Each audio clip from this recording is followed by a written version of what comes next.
Hello and welcome to a new episode of the restoration of this Bally Special Force. And like I said in the previous video, there was a weird switch matrix problem on this playfield or the MPU board. I wasn't sure really. At first I thought it was on the playfield because normally that's where these kind of problems used to be, and but I kind of went back and forth with testing stuff, and it all boiled down to being the MPU board. And like I also said, these 6803 games, I'm not so familiar with them, which is very odd because I've owned a lot of pinball machines since I started with this hobby.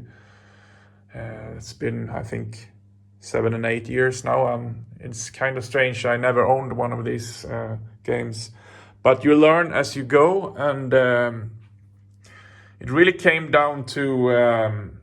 Well, let me go back to the symptoms of this problem.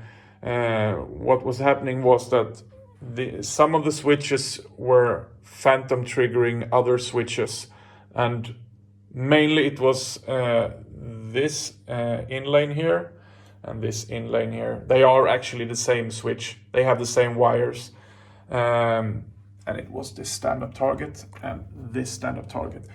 All four of them would trigger multiple other switches, but all the other switches were working just perfectly fine when pushing them, only them, so to speak. So now what it all boiled down to was something really simple. I wish I would have known because I worked on with a lot of board repair, and I love to do that kind of stuff. But I'm very unfamiliar with these 6803 MPU boards.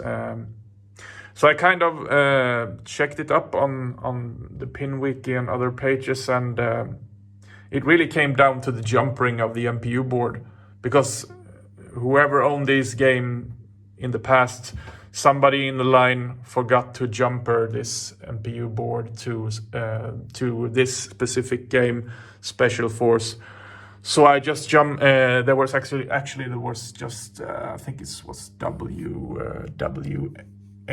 I had to remove it to W9, and that's it.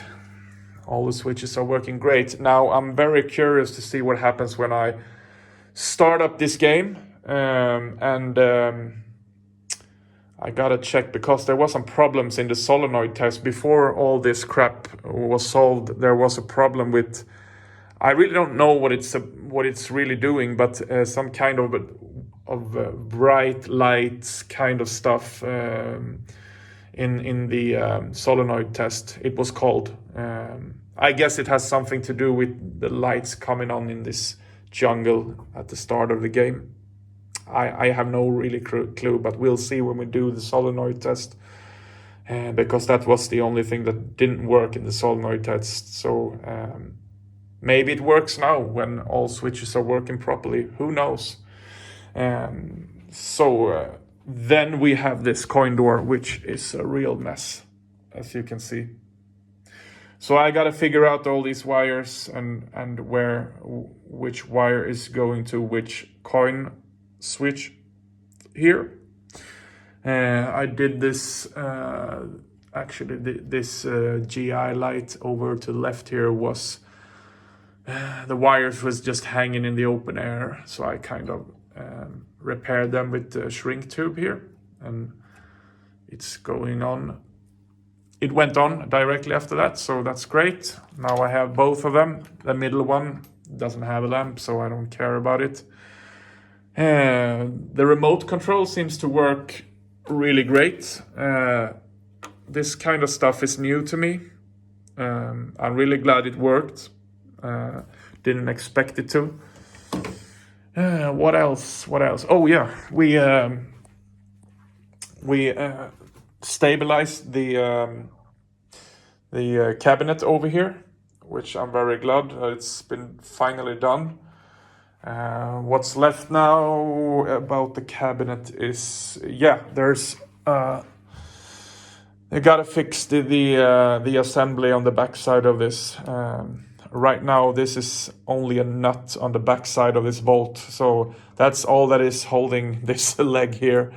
And as you can see, it's really unstable.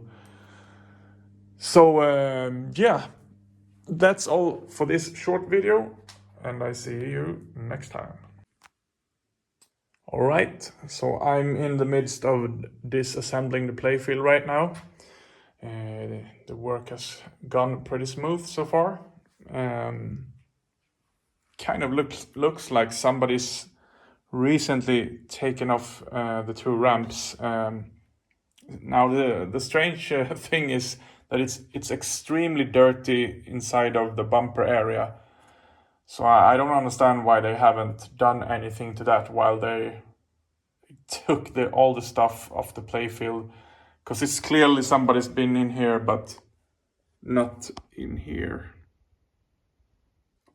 Also, what I don't understand is why didn't they change the rubbers? Because they are hanging on for dear life. And yeah, this is going to be really clean when I'm done with it. So nowadays, I'm not into this kind of disassembly and shopping out the games that much anymore.